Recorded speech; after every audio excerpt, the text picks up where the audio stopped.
Today, we're going to be detectives. We're diving into a real-life case file, an agricultural mystery, if you will. Our scene is a maize farm in Nigeria, and something's not right. But here's the twist. Our lead detective isn't on the ground. It's orbiting 700 kilometers above the Earth. So let's get into it. All right, so here's our crime scene, a small maize field in Uruwan, Nigeria. Now, if you were just walking by, you might not notice anything, but from space, the data is sending up red flags. The crop just isn't growing the way it should be. The farmers are worried and they need answers fast. And that really is the million-dollar question here, isn't it? How on earth can a satellite, hundreds of kilometers away, act like a doctor for a farm? What can it possibly see that we can't from the ground? Well, let's break down the evidence. Okay, so our investigation kicks off with the very first clues that are beamed down from that satellite. This is like the initial scan, the first checkup to get a read on the crop's overall health. The first tool in our high-tech detective kit is something called NDVI. Now, I know it sounds super complicated, but the idea is actually pretty simple. It's basically a way for the satellite to measure how green, how lush, and how healthy a plant is. Think of it like a doctor taking a patient's pulse. It's a vital sign for crops. And the first piece of evidence from our farm in Uruwan comes back. It's this number, 0.42. That's the NDVI reading. Now, on its own, a number like that doesn't mean a whole lot. But when we put it in context, that's when the alarm bells start ringing. See, for healthy maize at this point in its life, that score should be somewhere between 0.45 and 0.65. So at 0.42, our suspicions are confirmed. The plants are officially stressed. Something is definitely holding them back. Okay, so what's the first thing you think of when you see a struggling plant? It probably needs water, right? That is the most common culprit, the usual suspect. So of course, the satellite checks for that too. And this is where the mystery really deepens. To check for water, the satellite uses a different tool, this time called NDWI. And get this, while the plant health index is screaming stressed, the water index comes back as adequate. The plants have enough to drink. So right off the bat, we've just ruled out our most obvious suspect. Dehydration is not the problem here. This means the issue is way more complex. Our investigation has to go from orbit right down to the ground. We have to dig deeper, literally. With water off the table, the next step is to look at the on-the-ground risks that could be causing all this stress. It's time to put together a list of potential suspects based on what we know about the farm and the local conditions.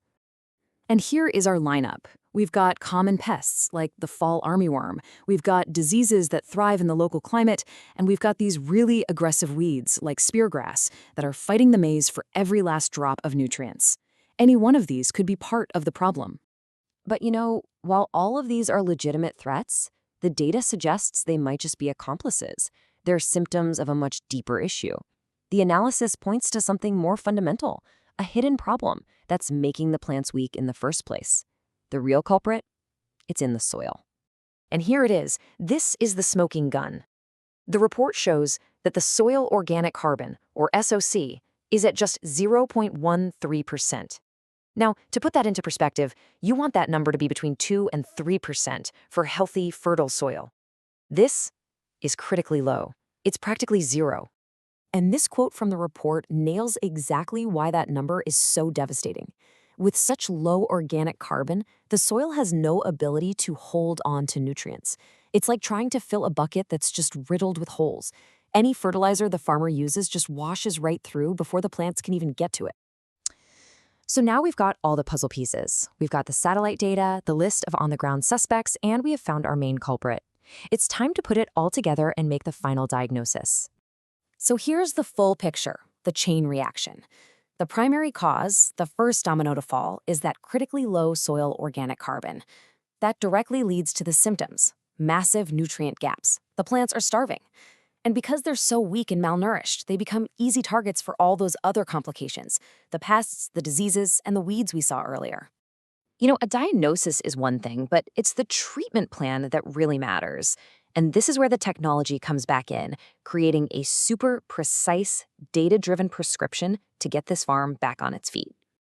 And check this out. This isn't just guesswork. This is a precision protocol. The satellite data is analyzed on September 30th. Then, by looking at the weather forecast, the system identifies October 3rd as the perfect day to apply treatments. No rain, mild temps. It even schedules follow-up appointments to monitor the patient's recovery. So what does the farmer actually have to do? Well, here's the prescription. It's a 5-step, totally organic plan, and what's so cool is how it addresses every single problem we identified. It boosts nutrients, it starts rebuilding that crucial soil carbon with mulch, it fights pests with a natural spray, and it deals with the weeds. This chart just lays it out so clearly. For every problem, there is a specific, targeted organic solution. Low soil carbon? Mulch.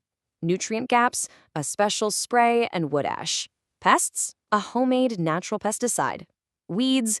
Good old-fashioned weeding, plus more mulch. It's a complete, holistic approach to healing the whole system. So, mystery solved. Case closed for our little maize field in Urudidan. But let's zoom out for a second, because the implications of this story are so much bigger than just this one farm.